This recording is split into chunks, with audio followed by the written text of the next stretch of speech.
ప్రభుత్వం ఇక తన కేటాయించిన క్యాంప్ కార్యాలయాన్ని పరిశీలించి కొన్ని మార్పులు సూచనలు చేసే అవకాశం ఉంది.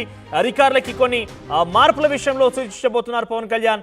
ఇక మంత్రిగా మొదటిసారి విజయవాడకు వస్తుండటంతో నగరంలో జన సైనికులు హంగామా చేస్తున్నారు. ఆయనకి స్వాగతం పలికేందుకు సిద్ధమవుతున్నారు. పవన్ రాకతో విజయవాడలో పోలీసులు భారీ భద్రతను ఏర్పాటు చేశారు. అయితే విజయవాడలోని ఇరిగేషన్ కార్యాలయాన్నే ప్రస్తుతం డిప్యూటీ సీఎంగా ఉన్నటువంటి పవన్ కళ్యాణ్కి క్యాంప్ కార్యాలయంగా కేటాయించారు. దీంతో ఆయన మొదటిసారిగా క్యాంప్ కార్యాలయంలోకి వెళ్తున్నారు. ఆయన అక్కడ జరిగేటువంటి విషయాల మీద కొన్ని మార్పులు సూచనలు చేసే అవకాశం ఉంది. ఆ తర్వాత అక్కడి నుంచి నేరుగా సెక్రటేరియట్ లేదా చంద్రబాబును కలిసే అవకాశం కూడా కనబడుతోంది. ఆయన మంత్రిగా ప్రమాణ స్వీకారం చేసిన తర్వాత మొదటిసారి విజయవాడకి వస్తుండడంతో జన సైనికులు ఉత్సాహం సంతోషం వ్యక్తపరుస్తున్నారు. దాన్ని సాధారణంగా స్వాగతించేందుకు సిద్ధమవుతున్నారు. ఒకసారి ఆ క్యాంప్ కార్యాలయం నుంచి ప్రతినిధి రాజేష్ లైవ్లో అందుబాటులో ఉన్నారు. ఎస్ రాజేష్, సో ఏ సమయానికి పవన్ కళ్యాణ్ అక్కడికి వచ్చే అవకాశం ఉంది? దాంట్లో ఎటువంటి ప్రత్యేకమైన కార్యక్రమాలు ఉన్నాయా? ఎవరెవరితో భేటీ కాబోతున్నారు? సో అప్డేట్స్ ఏంటి? ప్రస్తుతం పవన్ కళ్యాణ్ గన్నవరం చేరుకున్నారు. గన్నవరం నుంచి బై రోడ్డు ఆయన తన కేటాయించిన క్యాంపు కార్యాలయానికి మరికొద్ది సేపట్లోనే చేరుకోబోతున్నారు.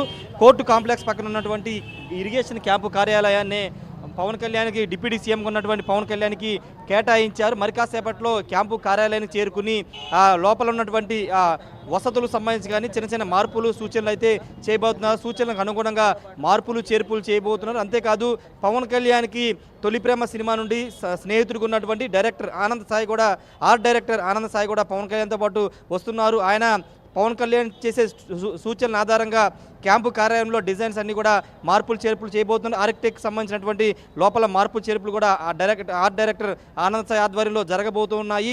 ఇక్కడ ఈ క్యాంపు కార్యాలయంలోనే పవన్ కళ్యాణ్ ఎక్కువ గడపబోతున్నారు. ఎందుకంటే సచివాలయంలో మంత్రిగా డిప్యూటీ సీఎంగా ఆయనకి ఛాంబర్ ఉంటుంది. కానీ విజయవాడలో కూడా ఒక క్యాంపు కార్యాలయాన్ని ఏర్పాటు చేసుకోవడం ద్వారా రోజు వచ్చే ప్రజల్ని కలవడం, వాళ్ళ వినతులు తీసుకోవడం, శాఖపరమైనటువంటి సమీక్షలు నిర్వహించుకోవడానికి వీలుగా ఉంటుందని ఈ క్యాంపు కార్యాలయాన్ని తీసుకుంటున్నారు. గతంలో మంత్రి బొత్స సత్యనారాయణ ఇదే క్యాంపు కార్యాలయం ఉన్నారు. అంతకుముందు దేవినేని ఉమామహేశ్వరరావు ఇరిగేషన్ శాఖ మంత్రిగా ఉన్నప్పుడు ఈ క్యాంపు కార్యాలయం ఉండేవాళ్ళు. ఇప్పుడు అదే కార్యాలయాన్ని పవన్ కళ్యాణ్ కోసం డిప్యూటీ సీఎం హోదాలో ఉన్నటువంటి పవన్ కళ్యాణ్ కోసం కేటాయించారు. మరి కాసేపట్లోనే పవన్ కళ్యాణ్ వచ్చి లోపల క్యాంపు కార్యాలయం పరిశీలించి పూర్తి స్థాయిలో కొత్త సూచనలు సలహాలు ఇచ్చే అవకాశం కనబడుతుంది. ఏ చేంజెస్ చెబుతారో చూడాల్సిన అవసరం అయితే కనబడుతుంది. సమీక్షలు నిర్వహించుకోవడానికి కాన్ఫరెన్స్ హాల్ ఉంది, అదేవిధంగా ఉండడానికి కూడా అక్కడ రూమ్ ఉంది. అధికారులతో మాట్లాడడానికి అన్ని వసతులు అయితే క్యాంపు కార్యాలయం ఇక్కడ ఉన్నాయి. డిప్యూటీ సీఎం పంచాయతీరాజ్, గ్రామీణాభివృద్ధి, గ్రామీణ నీటిపారుదల, అటవీ, పర్యావరణ, సైన్స్ అండ్ టెక్నాలజీ శాఖ మంత్రిగా ఉన్నటువంటి పవన్ కళ్యాణ్ కోసం ప్రత్యేక క్యాంపు కార్యాలయం అయితే రాష్ట్ర ప్రభుత్వం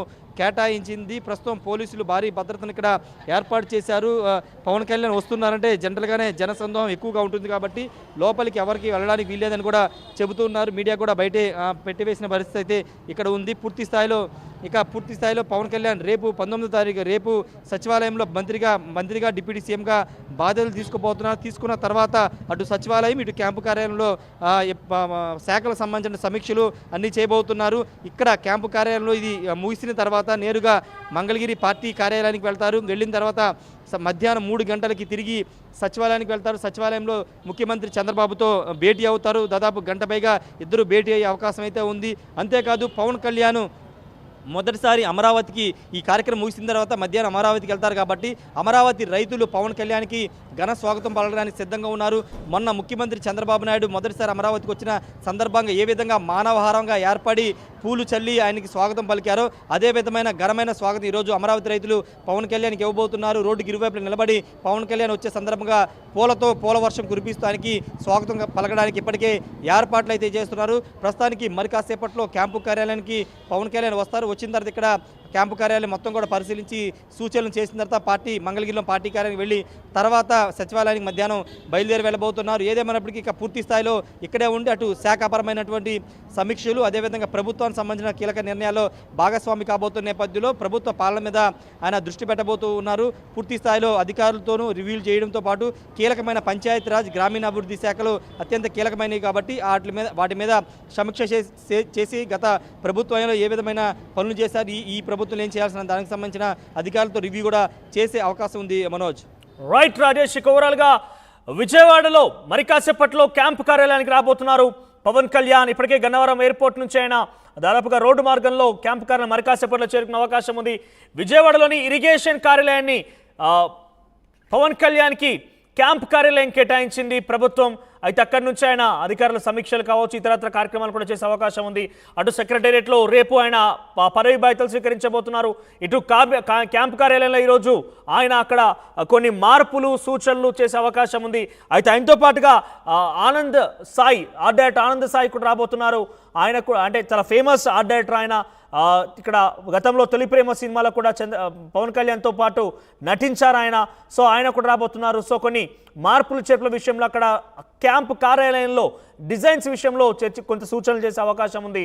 ఆ పైగా అక్కడి నుంచి ఆయన మంగళగిరిలోని పార్టీ ఆఫీస్కి వెళ్ళబోతున్నారు. అక్కడ కార్యకర్తల నాయకులతో కాసేపు ముచ్చటించబోతున్నారు. ఆ తర్వాత సాయంత్రం 3 గంటలకి సెక్రటేరియట్ వెళ్ళబోతున్నారు. సెక్రటేరియట్లో తన ఛాంబర్ పరిశీలనతో పాటుగా చంద్రబాబుతో కూడా భేటీ అవకాశం ఉంది. 1 గంట సేపు పాటుగా చర్చ కూడా పెట్టబోతున్నారు. వారి మధ్య కొంత సుదీర్ఘమైనటువంటి కొన్ని చర్చలు కూడా జరగాల్సిన అవసరం ఉందంటూ కూడా తెలుస్తోంది. ఓవరాల్గా ఇక విజయవాడకి మంత్రిగా ప్రమాణ స్వీకారం చేసిన తర్వాత మొట్టమొదటిసారిగా విజయవాడకి వస్తున్నటువంటి పవన్ని స్వాగతించేందుకు అక్కడ పెద్ద ఎత్తున మోహరించి ఉన్నారు. జన సైనికులు సంతోషంతో స్వాగతం చేసేందుకు సిద్ధమవుతున్నారు. ఆయనని జనసందోహం మధ్య అక్కడి క్యాంపు కార్యాలయానికి రిసీవ్ చేసుకునే అవకాశం కూడా ఉంది. అక్కడ కట్టుదిట్టమైన భారీ ఏర్పాట్లు కూడా చేస్తున్నారు పోలీసు అధికారులు. ఇక ఇది ఈరోజు పవన్ కళ్యాణ్కి సంబంధించిన షెడ్యూల్. ఓవరాల్గా క్యాంప్ కార్యాలయంకి వచ్చి అక్కడ కొన్ని సూచనలు, ఆ తర్వాత అటు మీద నుంచి మంగళగిరి పార్టీ ఆఫీస్, అక్కడ నుంచి సచివాలయంలో తన ఛాంబర్ పరిశీలన, తర్వాత సాయంత్రం చంద్రబాబుతో భేటీ కూడా ఉండబోతోంది.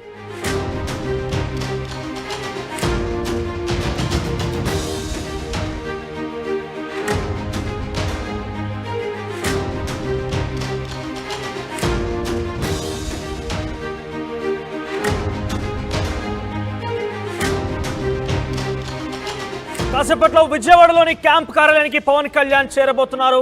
విజయవాడలోని ఇరిగేషన్ కార్యాలయాన్నే పవన్ క్యాంప్ కార్యాలయంగా కేటాయించారు ప్రభుత్వం. ఇక తన కేటాయించిన క్యాంప్ కార్యాలయాన్ని పరిశీలించి కొన్ని మార్పులు సూచనలు చేసే అవకాశం ఉంది. అధికారులకి కొన్ని మార్పుల విషయంలో సూచించబోతున్నారు పవన్ కళ్యాణ్. ఇక మంత్రిగా మొదటిసారి విజయవాడకు వస్తుండటంతో నగరంలో జన సైనికులు హంగామా చేస్తున్నారు. ఆయనకి స్వాగతం పలికేందుకు సిద్ధమవుతున్నారు.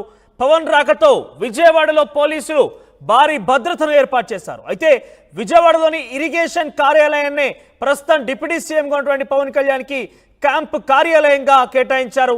దీంతో ఆయన మొదటిసారిగా క్యాంప్ కార్యాలయంలోకి వెళ్తున్నారు.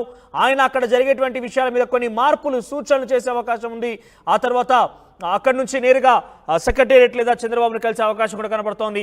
ఆయన మంత్రిగా ప్రమాణ స్వీకారం చేసిన తర్వాత మొదటిసారి విజయవాడకి వస్తుండటంతో జన సైనికులు ఉత్సాహం, సంతోషం వ్యక్తపరుస్తున్నారు. దాన్ని సాధారణంగా స్వాగతించేందుకు సిద్ధమవుతున్నారు. ఒకసారి ఆ క్యాంప్ కార్యాలయం నుంచి ప్రతినిధి రాజేష్ లైవ్లో అందుబాటులో ఉన్నారు. ఎస్ రాజేష్, సో ఏ సమయానికి పవన్ కళ్యాణ్ అక్కడికి వచ్చే అవకాశం ఉంది? దాంట్లో ఎటువంటి ప్రత్యేకమైన కార్యక్రమాలు ఉన్నాయా? ఎవరెవరితో భేటీ కాబోతున్నారు? సో అప్డేట్స్ ఏంటి? ప్రస్తుతం పవన్ కళ్యాణ్ గన్నవరం చేరుకున్నారు. గన్నవరం నుంచి బై రోడ్డు ఆయన తన కేటాయించిన క్యాంపు కార్యాలయానికి మరికొద్ది సేపట్లోనే చేరుకోబోతున్నారు. కోర్టు కాంప్లెక్స్ పక్కన ఉన్నటువంటి ఇరిగేషన్ క్యాంపు కార్యాలయాన్ని పవన్ కళ్యాణ్కి డిప్యూటీ సీఎంగా ఉన్నటువంటి పవన్ కళ్యాణ్కి కేటాయించారు. మరి కాసేపట్లో క్యాంపు కార్యాలయానికి చేరుకుని లోపల ఉన్నటువంటి వసతులకు సంబంధించి కానీ చిన్న చిన్న మార్పులు సూచనలు అయితే చేయబోతున్నారు. సూచనలకు అనుగుణంగా మార్పులు చేర్పులు చేయబోతున్నారు. అంతేకాదు పవన్ కళ్యాణ్కి తొలి ప్రేమ సినిమా నుండి స్నేహితుడిగా ఉన్నటువంటి ఆర్ట్ డైరెక్టర్ ఆనంద్ సాయి కూడా పవన్ కళ్యాణ్తో పాటు వస్తున్నారు. ఆయన పవన్ కళ్యాణ్ చేసే సూచనల ఆధారంగా క్యాంపు కార్యాలయంలో డిజైన్స్ అన్ని కూడా మార్పులు చేర్పులు చేయబోతున్నారు. ఆర్కిటెక్ట్ సంబంధించినటువంటి లోపల మార్పులు చేర్పులు కూడా ఆర్ట్ డైరెక్టర్ ఆనంద్ సాయి ఆధ్వర్యంలో జరగబోతున్నాయి.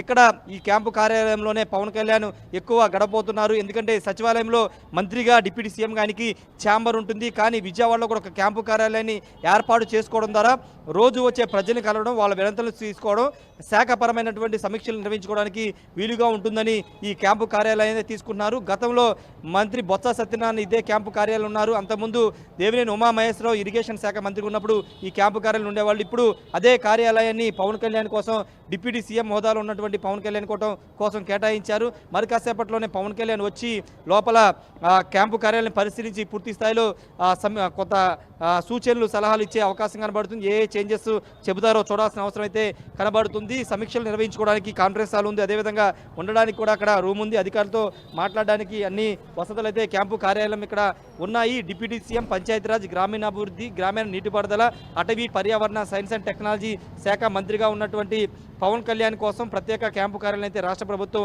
కేటాయించింది. ప్రస్తుతం పోలీసులు భారీ భద్రతను ఇక్కడ ఏర్పాటు చేశారు. పవన్ కళ్యాణ్ వస్తున్నారంటే జనరల్గానే జనసందోహం ఎక్కువగా ఉంటుంది కాబట్టి లోపలికి ఎవరికి వెళ్ళడానికి వీల్లేదని కూడా చెబుతున్నారు. మీడియా కూడా బయటే పెట్టివేసిన పరిస్థితి అయితే ఇక్కడ ఉంది. పూర్తి స్థాయిలో పవన్ కళ్యాణ్ రేపు 19వ తారీఖు రేపు సచివాలయంలో మంత్రిగా